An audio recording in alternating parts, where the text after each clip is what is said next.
मेरा नाम कविता है और मैं राजस्थान के एक छोटे से गांव की रहने वाली हूँ। मुझे भूत प्रेतों में बिल्कुल विश्वास नहीं था, बस लोगों से उनकी कहानियां जरूर सुनी थी।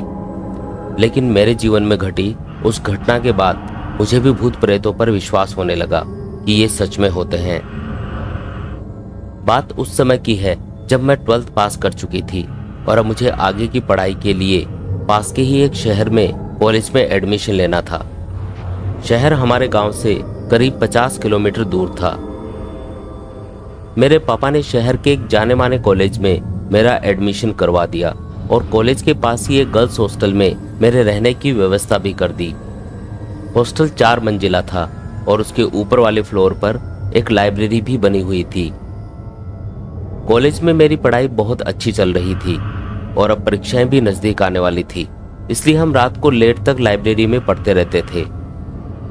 एक रात मैं और मेरी रूममेट स्वाति कुछ और लड़कियों के साथ लाइब्रेरी में पढ़ाई कर रही थी। मुश्किल से हम 5 या 6 लड़कियां थी शायद। रात के करीब 12:30 बज चुके थे।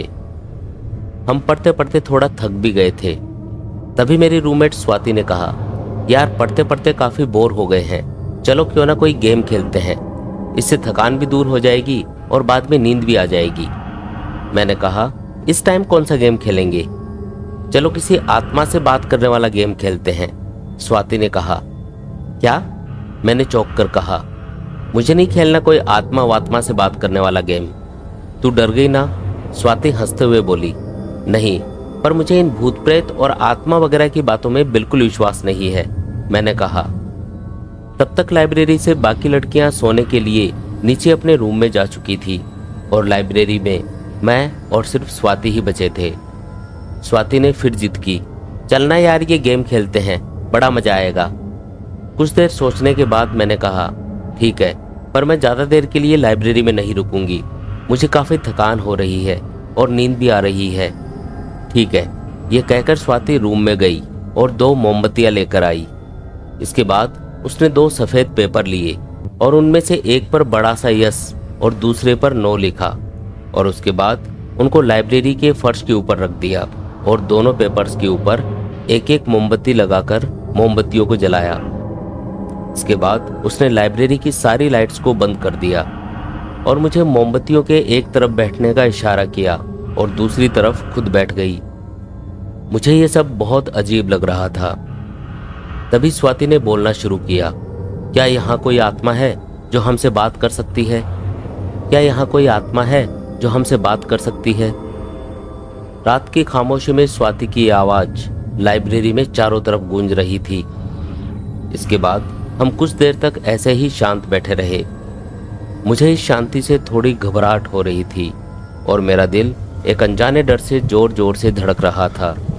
चारों तरफ इतनी शांति थी कि मैं अपनी सांसों की आवाज को भी सुन सकती थी कि तभी अचानक एकदम से दोनों मोमबत्तियां बुझ गई और खिड़कियां और दरवाजे आपस में टकराकर आवाजें करने लगे।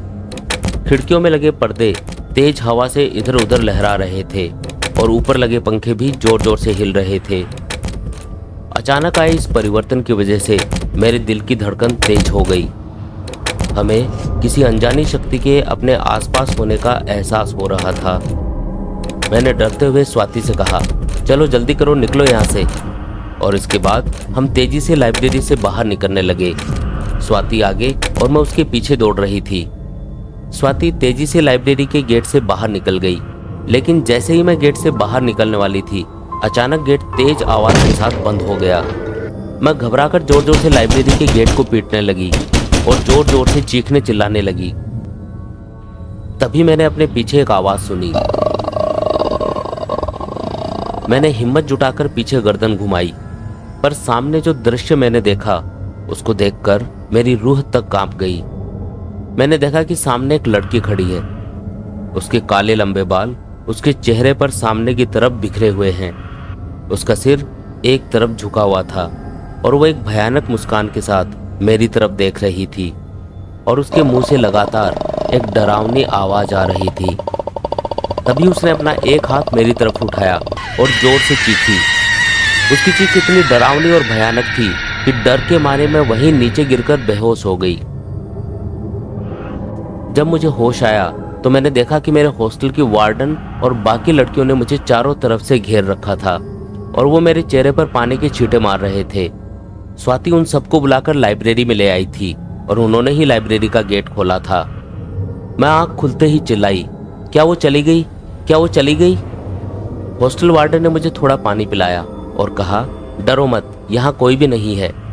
इस घटना के बाद पूरी रात मुझे नींद नहीं आई और दूसरे दिन ही मैंने उस हॉस्टल को छोड़ दिया और एक दूसरे हॉस्टल में शिफ्ट हो गई।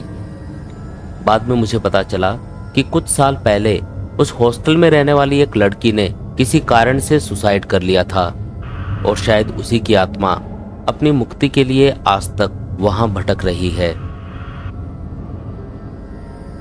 दोस्तों, आपको ये कहानी कैसी लगी कमेंट करके जरूर बताइएगा और ऐसी ही हॉरर स्टोरीज के लिए हमारे चैनल खूनी किस्से को सब्सक्राइब करना ना भूलिएगा।